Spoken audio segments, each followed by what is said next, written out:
All right, so can we get a roll call, please, Jill? Sorry, I cut you off guard. That's okay. Joe? Yep. Stephanie? I apologize. Jane? Here. And Sina's absent.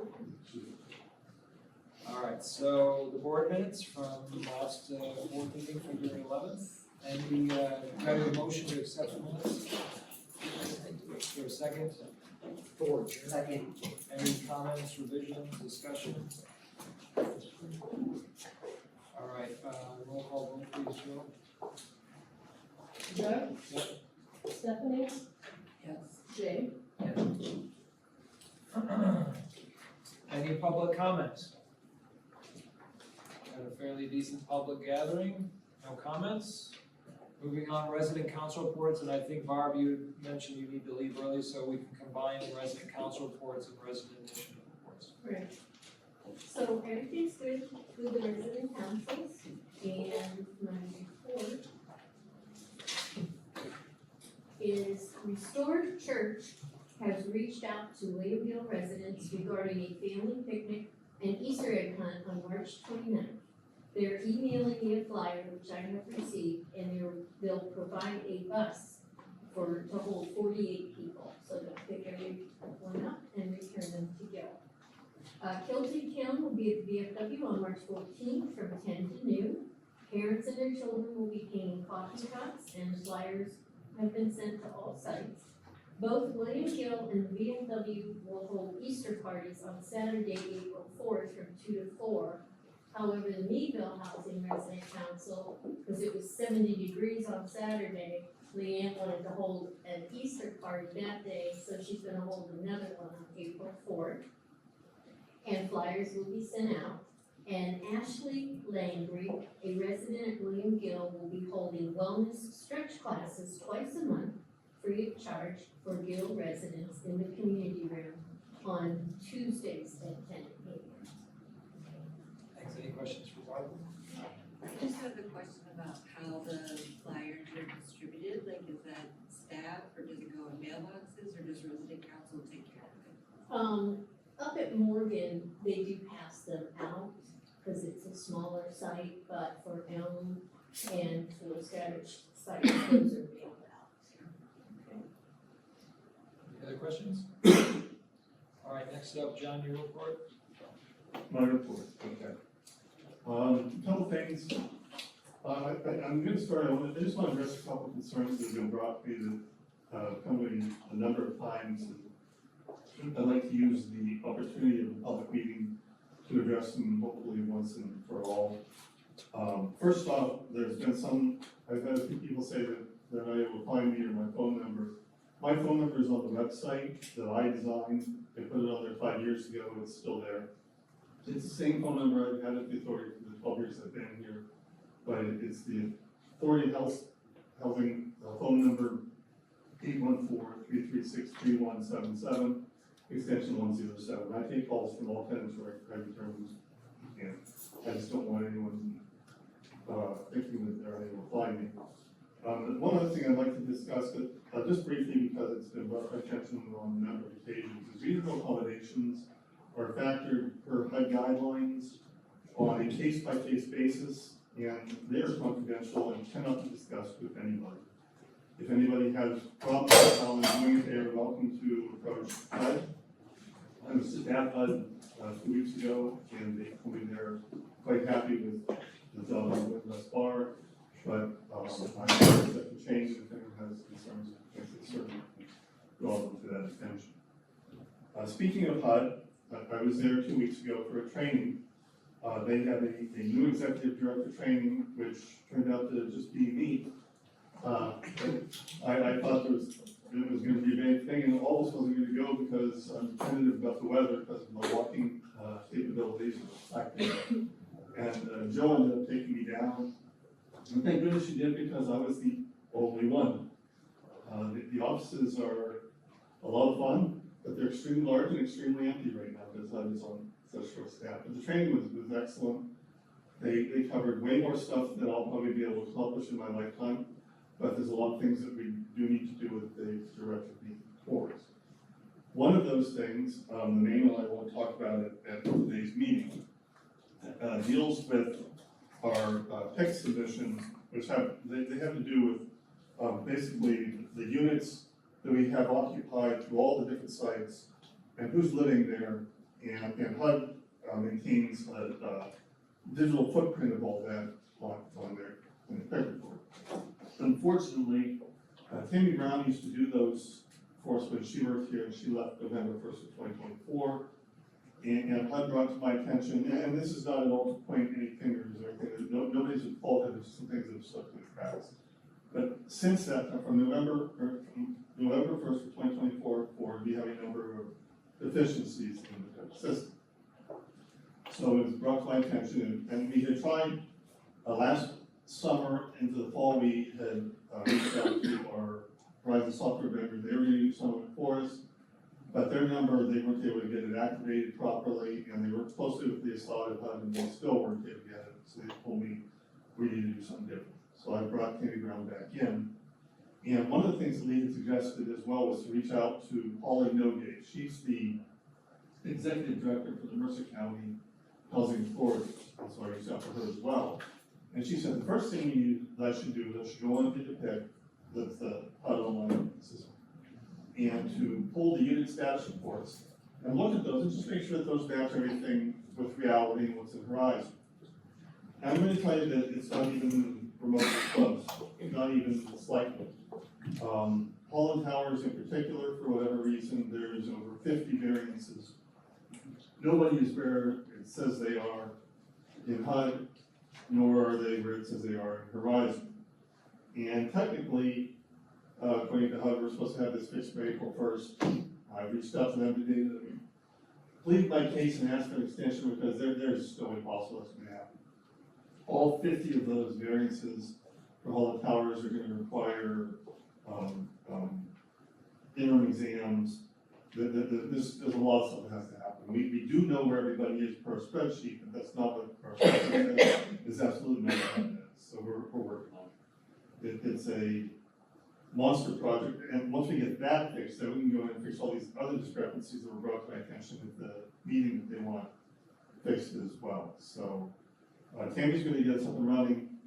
It's going to take some time, and as she does, and we'll make an effort from this kind of other degree to act as a resource for her and us as well. And then as Tammy gets it kind of moving forward again, then Jill and Vanessa Winter are going to be trained as well to be able to do it in-house. So we will get it fixed, but it's another one of those monster fires we didn't know was even burning. So we're working. And that's all I have for my report. Any questions for John? I have one. I did find the previous list that somebody else made of all the employee listings that were sent out and posted to tenants, I don't know how many years ago. I can update that and send it out if you think it's appropriate. What you're talking about for the staff? Yeah. I have that on the website. Oh, okay. I have a current listing with them on the website. If you go to important stuff, because people don't like nitty gritty. If you go to the important stuff, there's a line item you can click on for a roll call for the board and all staff. It's got all of our names. It's got the board's terms, and it's got everybody's emails and phone numbers. It's all there and current. So we're just waiting on HUD in terms of getting these things updated. We're waiting for them to grant you an extension. They're gonna be extended. Tammy's working, Tammy was in yesterday, and she's starting on some of it. This is just gonna take some time. We do know who's actually where here. It's just not at all properly reflected in the software or that. And that's just like that should have been we should have just checked today, and that's what should have just been, and then we can see the discrepancies that haven't been filed for proper PIC reports. But that's all wrong, so that has to be fixed first, and then we can correct these other discrepancies. So. Okay, thanks for getting on the ball. Thanks for dealing with that. How about the capital fund grant program? The only other thing we have on that, we're working on, as we talked about last time, the board approved for us to go out to bid for the electrical upgrade on the, south end of the building. And, Tony, our architect's been reaching out with Chris, and we've just been, fine tuning some of what we kind of can't do, and you've been extremely helpful with that, so. It's going. Any questions for John about that? All right, now on to Tommy, thank you, John. On to Tommy Joe. Okay. For Elm Morgan and Scattered Sites, February, there's 5 on the, offline. 2 new leases, and annual research, 6 of them, interims 2, eviction 0, and notice to vacate 0. And for Gill, 6 offline, the same. New leases 4. Recertifications 5, interims 1, notice to vacate 0, and eviction notices 0. Okay, the waiting list for 1 bedroom, 0, 2 bedroom 9 people, 3 bedroom 2, 4 bedroom 1, and the 5 bedroom 3 people. Any questions for Tommy Joe? May I ask a question? Please. The ones that are offline, is it for the same reason as the other one? I'm sorry, Karen, I couldn't quite hear you. She was talking to me. Oh, I'm sorry. They are. Questions about the vacant units not offline. We had 2 in January. There's no number given for February. Does that mean we are down to 0 then? No, none of that would have changed. We can't change anything that's offline or online until we get technical fix. Okay, so it should say 2. It should say 2, and I didn't carry the number over, that's my Gotcha. fault. Yeah, none of that, those things were canceled. The other things could change on that, because, but prior to the renovation starting here, we had 132 units for $11. Because when we consolidated 2 of the units into handicap, we lose 12 units. So we will eventually, this building will say it has 120 units. Really like 6. We can't do that either until it's finished. Really lost 6, not 12. What's that? Really lost 6 apartments, not 12. The other 6 would be on in the next phase? Yeah. Oh, good. Well, that's. We're only down to 6 apartments right now. Really nice. And that's all that there'll be for phase 1 then? Yeah. That's good. All right, so we'll go down to 126. And then, so as far as the scattered sites on Morgan and Gill, we are doing what we can. I guess I'm just trying to figure out where we're at with those units that were not offline but vacant. There's still a couple sitting. Well, We're doing- I've had 2 new leases for Elm Morgan and Scattered Sites and 4 for Gill. And I've had the applications, unfortunately, people don't wanna live at Gill. And we don't have that many units to accommodate them for Elm Morgan and Scattered Sites. So people are offered units at Gill, but they turn them down. Exactly, so they go back, sit on the waiting list, they go to the bottom of the list. Depending on what their excuse is, if they just say, I don't wanna live there, I'm sorry, you're gonna go to the bottom of the list, so I can go to the next person. And does that include the 1 bedrooms? Or do we have 1 bedrooms? We don't have 1 bedrooms, yeah.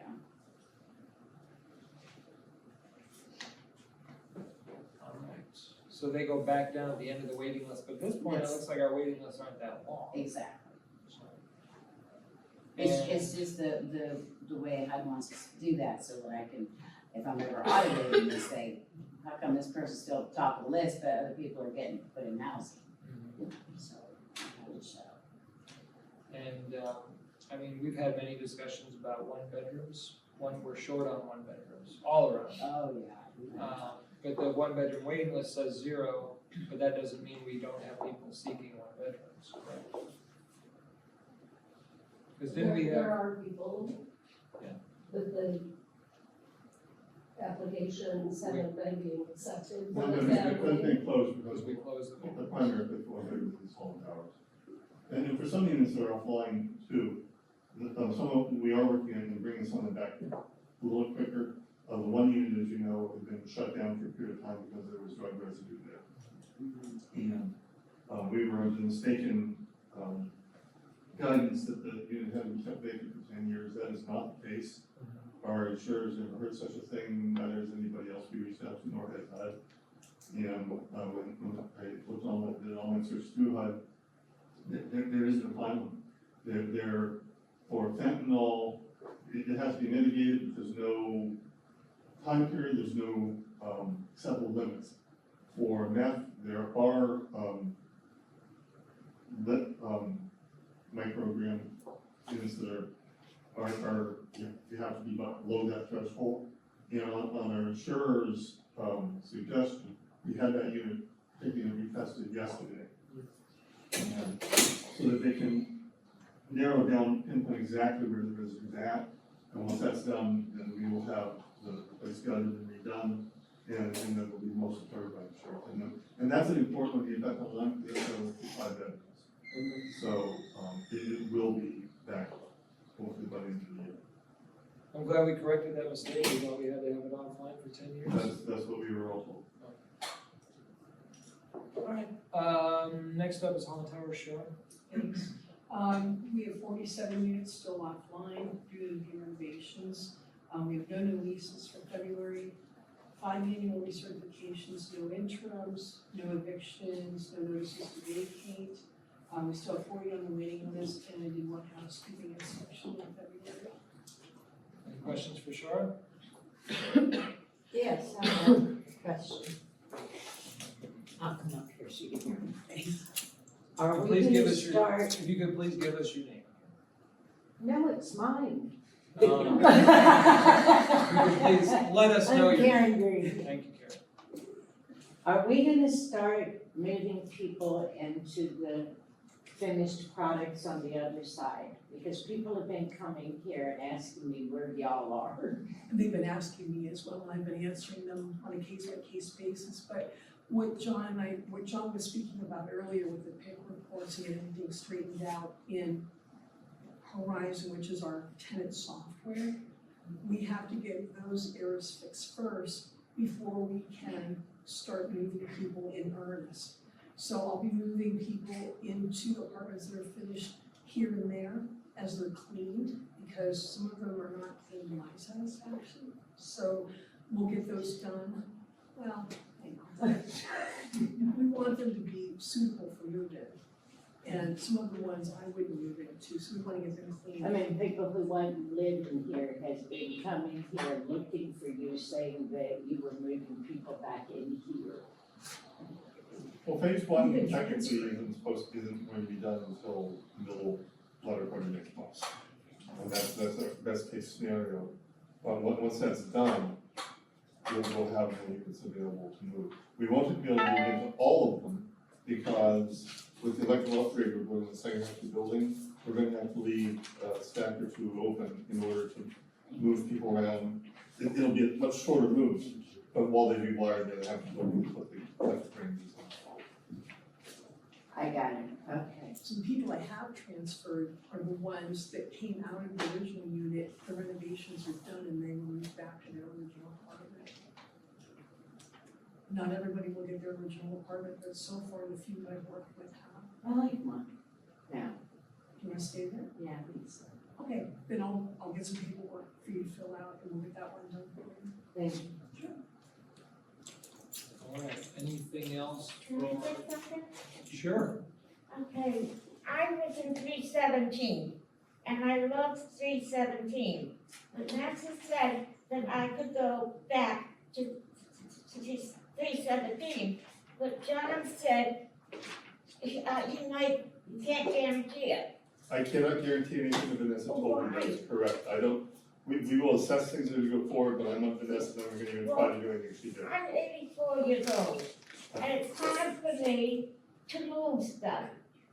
And the apartment I'm living in is the exact duplicate of 317.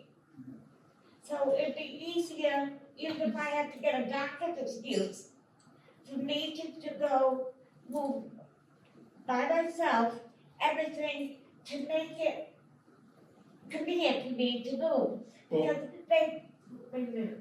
they put everything down wrong. They even put the eggs on the top and the milk on the top of the freezer. And so everything was wrong. They just didn't stop happening. We'll do the best we can, Kathleen, to get you moved somewhere where you're happy. All I said is I can't guarantee whatever Vanessa promised you. I don't know what she was thinking, anything she did, and I'm not going to attempt to. We will do the best we can for you. Vanessa's Vanessa's not here, so her promises are. Because I'm gonna, I love that promise. I love the location. I hate I hate looking at the Daffodil Water Street. We'll see what we can do for you, Kathleen. We'll find something that makes you happy. Char will work with you, we'll work something in. Okay. Anything else for Shar? All right, next is our maintenance report. We had 93 work orders generated in February. 7 of them are still standing. There were 7% work orders. 7 generated, 6 vacancy fix-ups, and there were 6 units Before I completed move, and turned over. now, And as Bonnie said, she ran the 6. Right? 4 and 2. Any questions about maintenance report? Extermination report, Kyle? For Holland Towers, they're currently treating 3 apartments, and for Hill, we're treating 1. Can we lift that adjective, alleged, is that, can we say no longer that this is alleged? Well, we said 2 last month, you're about 3, so. But overall, Yeah, pretty significant, that's some pretty significant progress. yeah, for sure. And as far as the remaining 3, how are we working with those? Is Ehrlich still working on that? Yeah, they were just here, their truck was on the parking lot when I was walking in this morning, or to the meeting, so. Any questions for Kyle? I was most excited I was as far as this whole meeting, I was like, okay, what's the number? All right, thank you, Kyle. Section 8, vouchers. For February, we have 166 vouchers under contract. We had 0 port-ins, 0 port-outs. 22 MASH vouchers were filled and 1 home ownership. There's 333 that were currently on the waiting list with 3 outstanding vouchers. I had 2 new contracts, 16 recertifications, and 7 interims. Thank you. Any questions for Vanessa? I have a question, but it's tangential to your report, but it came up in conversation. Incidentally, it came up twice in the last, well, between the 2 meetings. Somebody asked me about the project-based Section 8 properties. So in town, as far as I know, there's just Fairview, Fairmont, and just outside of town, there's Forest Green, they're both project-based. But we do not oversee those, we don't administer that part of the subsidy, right? No. So these are the questions kept coming, okay, so who oversees it? Do the landlords then just directly work with HUD on those project-based? I do believe so. They have their own management that works with HUD. HUD does oversee it, is my understanding. I've had a few calls as well. People were under the understanding that it was a Section 8 voucher and that they could transfer it from Forest Green or Fairmont to a different property through me, and that is not the case. Yeah, I think there's some confusion just among Yes. people who live there as well as, It sounds like a lot of management at one of the locations is not able to answer a lot of those questions. It's new management. So, Okay, that's what I thought. Richard? We had 13 passed inspections, 13 fails, 2 inconclusive, and 2 that are inpatient. Questions for Richard? Thank you, Richard. Applications, Jill? Unfortunately, my numbers didn't update on the paper. I believe off the top of my head, we had 17 applications, most of them were paper. I will update them in the minutes though. Questions for Jill? Thank you, Jill. Now we have the items for potential deliberation. We have 3 resolutions. and we gave everybody an updated resolution 21. Those are just the outstanding bad debts on the 3 properties through November 30th. All right, so I'm going to ask for a motion, Chris, please correct me if this is a mistake, but a motion for all 3 resolutions at once. Okay, yeah. So can I get a motion for all 3 resolutions? Is there a second? Second. All right, we can have some discussion now, if people have any questions. So essentially, John, these are just folks who owe the authority money for whatever reason we've been trying And they to moved collect. out, we tried to collect from, they haven't. Yeah, and the money, it still stays on the record, it's the same on the record books for HUD. And nothing else really happens as far, we don't have it like a progressive or active collection policy at all. It's just that they can't get any HUD housing anywhere else in the country, and if they're in the same balance, to HUD they're supposed to pay. But this gets it off our books for accounting purposes. And the charges here, they're not necessarily strictly exit charges, like, they could be charges that have accumulated There, throughout the in residence. most cases, there are months, if not years, of unpaid rent. And we just continue to send them mailers or whatever, just say, Well, they get a bill, but no, that we don't have a ongoing collection process. Once they leave, they get the bill, and if they don't pay it, we don't. Quite honestly, the incentive isn't there. The only way this affects any of them is it keeps them out of public housing countrywide. so long as they don't pay back their debt. Correct. If they pay it, they can come back in. Or they can go in anywhere else, but they can't go into housing anywhere in the country while there's an outstanding debt like that. And in most instances, when we see people like that, that's exactly what it is unpaid rent. Thank you, John. Any questions? Okay, so we have the motion on the floor. Jill, can we get a roll call vote, please? Joe, Yes. Stephanie, Yes. and Jay. Treasurer's report, John. Okay, on the treasurer's report, I did something a little different, and looks like I didn't use color on the copy like I thought I did, so I'm sorry. But I went through on any charges that were atypical to the month, so that I could bring them to your attention, because there were a number of very large atypical charges this month, that are going to skew financials, and I'll have more of them, even bigger ones next month. As you know, our insurances, we don't spread them out, we pay them in full when they come due. There will be some in the next one for the property and casualty, which are close to $200,000. In this particular instance, you'll see the right flood insurance on all 3 of the enhanced totaling between $3,000 to $20,345. The cyber insurance being due this month, $4,060. We also had a couple other extraordinary events. A tree came down on a unit up on Elm, and just the removal of that tree was $13,500. There was a boiler repair up at the top of Hall Tower that was over $3,000. And there was also a repair on the older HVAC unit at the Learning Center for $1,200. And so between those expenses, there's an extra $42,000 of expenses this month that are not typical.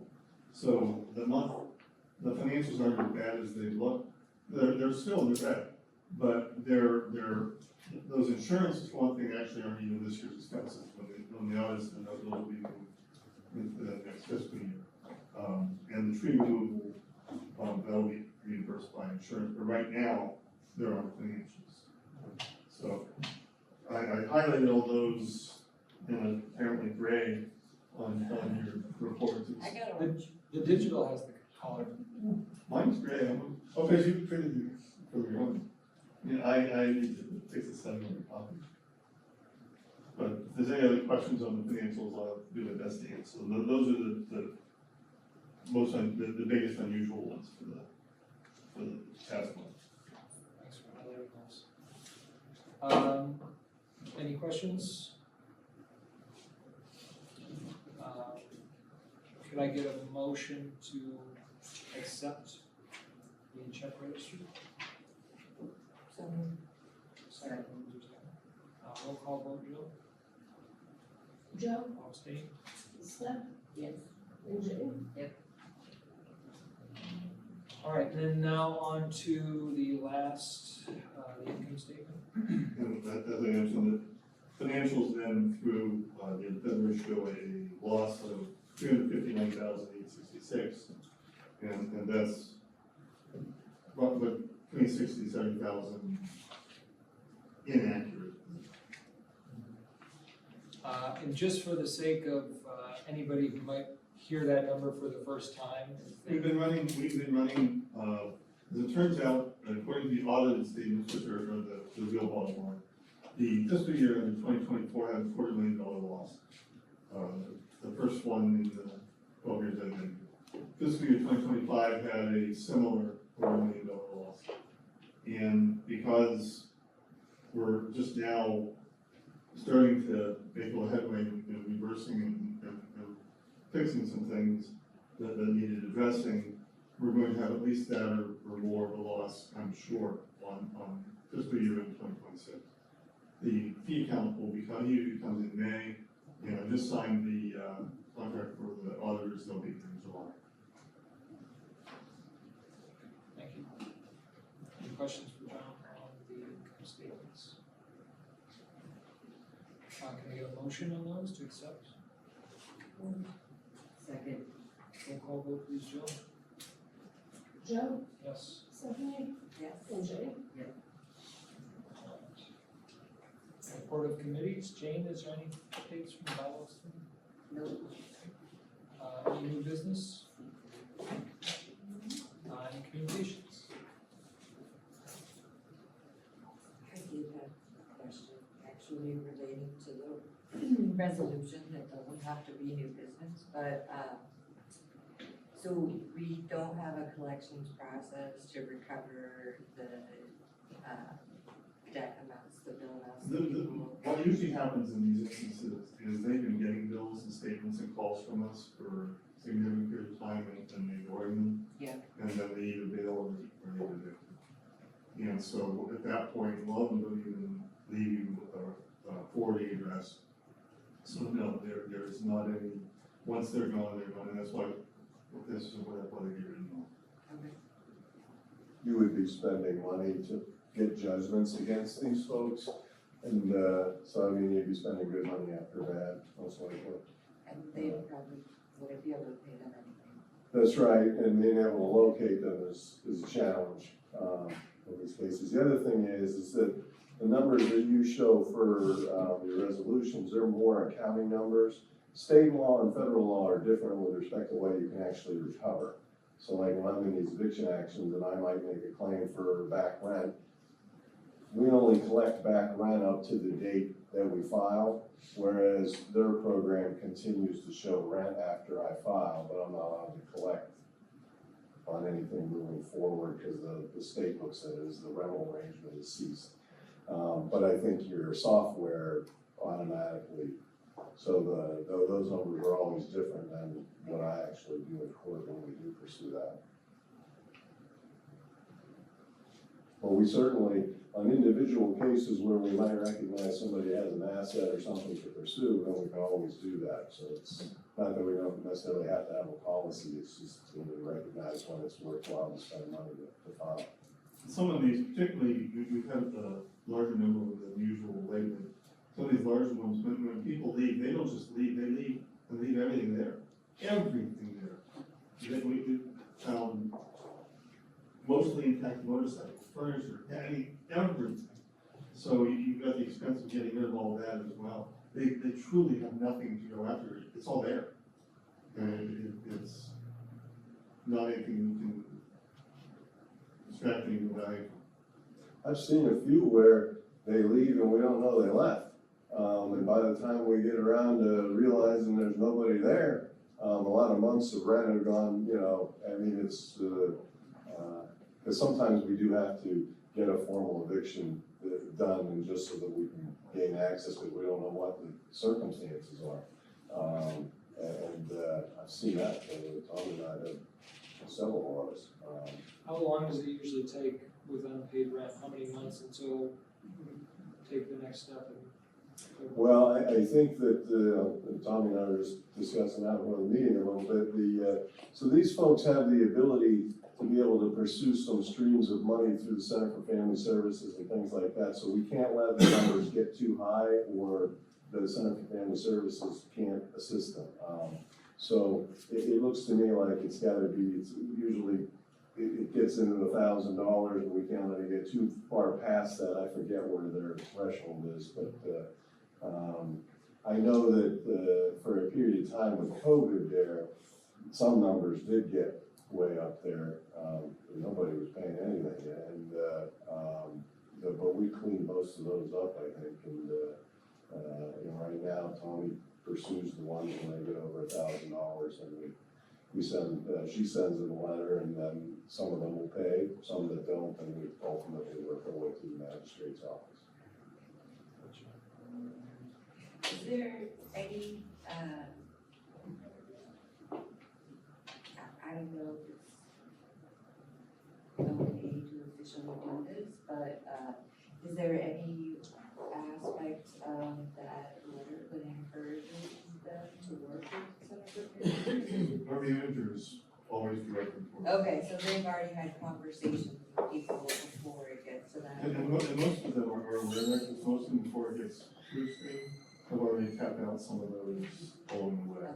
But if you tap those out, but don't change the underlying behavior, it just kicks the can down.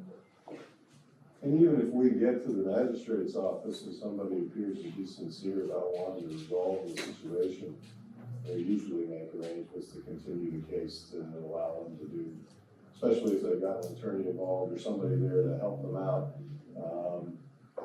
So I wouldn't say we're real aggressive about it.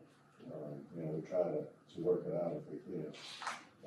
And Pennsylvania has some pay and stay application there as well. So even if we do get a judgment, they have the ability after we get the judgment to pay and stay if they pay it off. Question, is there an option to maybe send them that, notice to quit after so many months rather than waiting until their balance is up to 1,000? Because sometimes even then, it's hard to get community support to pay that amount. If it's a lesser amount and less months that you're waiting, the chances of them getting some help is much greater to avoid you having to go to court. It's hard because if you direct them towards the agencies, first off, and they don't go, but they're all promising they're going to, or they're going to this or that, at what point, when you're managing 347 of those, it's easy to, you usually don't get to them until it's large. But by the time it actually gets, because they get sent warning letters ahead that you're going to face eviction, and if they call, if they even call and say, okay, they'll make a payment agreement, it's gonna make a payment, lots of them come in and make a payment agreement with Tom, but then they never pay a penny on it, so. In 1,000, in a lot of the cases, at least that involve me, I mean, the amount of rent that people pay varies widely based upon what their income situation is. So some of these $1,000 cases, it only took a few months to get there. That's mostly what we see. For the folks, some folks have a very low number that they pay.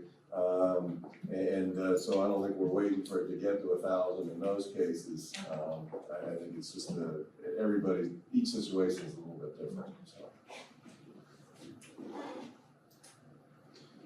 Okay, anything else?